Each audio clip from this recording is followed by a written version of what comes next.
Shalom Bapak Ibu Saudara dalam berkat teliti di hadapan Allah.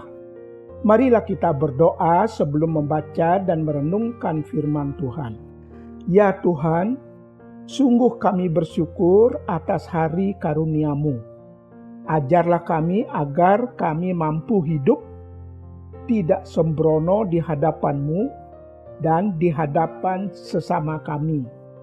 Berkatilah bagian dari firman-Mu yang akan kami baca dan kami renungkan. Di dalam Tuhan Yesus kami berdoa. Amin. Bapak Ibu Saudara, firman Tuhan sudah tersedia. Marilah kita baca dan kita renungkan bersama. Firman Tuhan yang tertulis dalam Injil Lukas 1 ayat 1-4. Kita baca ayat 3 dan ayat 4 yang berkata demikian. Karena itu setelah aku menyelidiki segala peristiwa itu dengan saksama dari asal mulanya, aku mengambil keputusan untuk membukukannya dengan teratur bagimu supaya engkau dapat mengetahui bahwa segala sesuatu yang diajarkan kepadamu sungguh benar. Bapak Ibu Saudara yang Allah kasihi, pada umumnya para suami sangat bosan atau kurang sabar menunggu istrinya yang sedang belanja. Mengapa? Karena para istri kalau belanja sangat teliti terhadap barang yang mau dibelinya. Ya, mereka sungguh-sungguh teliti. Sampai-sampai ada tempat penitipan suami. Bukan takut kehilangan suami, tetapi agar mereka betah menunggu. Bapak Ibu Saudara yang Allah kasihi, ada sedikit informasi bahwa Injil Lukas dan Kisah Para Rasul adalah dua kitab yang ditulis oleh Lukas. Lukas adalah seorang tabib atau dokter yang tentu berkecimpung di bidang kesehatan. Demikian dicatat oleh Kolose 4 ayat 14. Dokter Lukas tidak termasuk dalam 12 rasul Tuhan Yesus. Namun ia rekan seperjalanan Rasul Paulus dalam pemberitaan Injil Yesus Kristus. Tabib Lukas menjadi saksi mata tersebarnya Injil keselamatan Yesus Kristus, serta menyaksikan bagaimana kehidupan banyak orang saat itu yang mengalami perubahan sejak mereka menerima dan percaya kepada Yesus Kristus, Juru Selamat itu.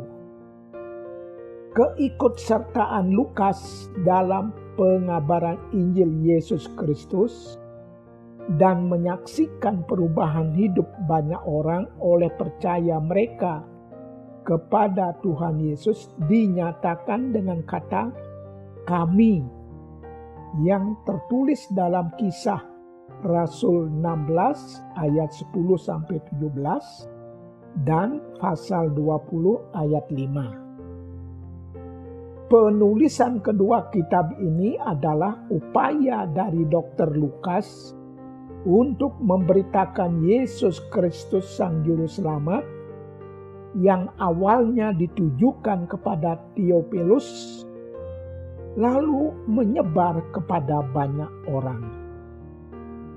Bapak Ibu Saudara yang Allah kasihi, jika kita menelusuri Injil Lukas dengan saksama, maka dengan jelas kita ketahui bahwa Dr. Lukas menulis Injil Lukas yang memuat tentang kelahiran Tuhan Yesus, pengajaran-pengajaran Tuhan Yesus, mujizat-mujizat yang dibuat oleh Tuhan Yesus, hingga tentang kebangkitannya. Sedangkan kisah para rasul mengisahkan kenaikan Tuhan Yesus ke surga, pencurahan Roh Kudus, karya Tuhan Yesus di dalam kehadiran Roh Kudus, dan karya Tuhan Yesus melalui pelayanan para rasul.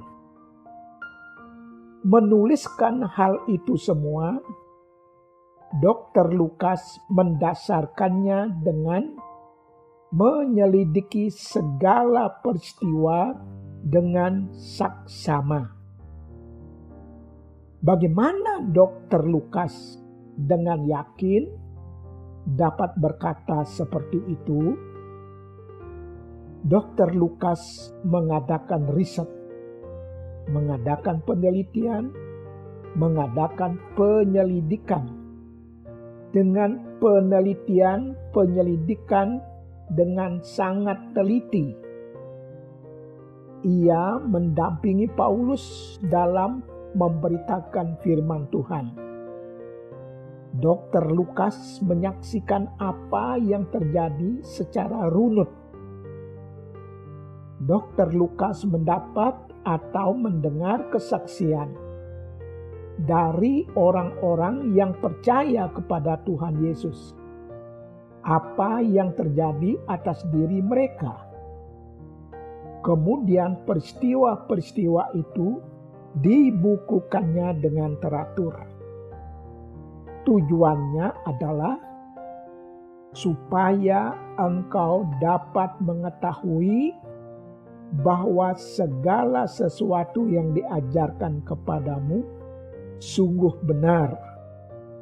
Itulah kesaksian ayat 4. Bapak Ibu Saudara yang Allah kasihi, tugas memberitakan kebenaran firman Tuhan tidak mudah.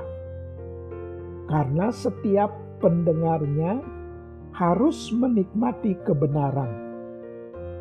Itulah sebabnya salah satu tugas hadirnya Roh Kudus di dunia ini adalah mengajarkan kebenaran. Seperti yang dikatakan dalam Injil Yohanes 14 ayat 26, tetapi penghibur, yaitu Roh Kudus, yang akan diutus oleh Bapa dalam namaku, Dialah yang akan mengajarkan segala sesuatu kepadamu dan akan mengingatkan kamu akan semua yang telah kukatakan kepadamu. Sangat penting belajar seperti Dr. Lukas, memastikan setiap informasi firman Tuhan, baik yang kita baca maupun yang kita dengar, yang kita ajarkan maupun yang kita beritakan, adalah benar adanya. Itu sangat dimungkinkan ketika kita bersandar penuh kepada karya Roh Kudus. Firman Tuhan secara penyajian tertulis dalam Alkitab yang telah dibukukan dengan teratur, kita tidak boleh lepas dari karya Roh Kudus. Kiranya Tuhan menolong kita dan memberkati kita dalam kita membaca, merenungkan, dan memberitakan firman Tuhan, supaya benar-benar firman Tuhan yang benar adanya. Tuhan memberkati kita. Amin. Marilah kita berdoa. Ya Allah, karuniakanlah kepada kami kepekaan untuk semakin mengenal karya Roh Kudus.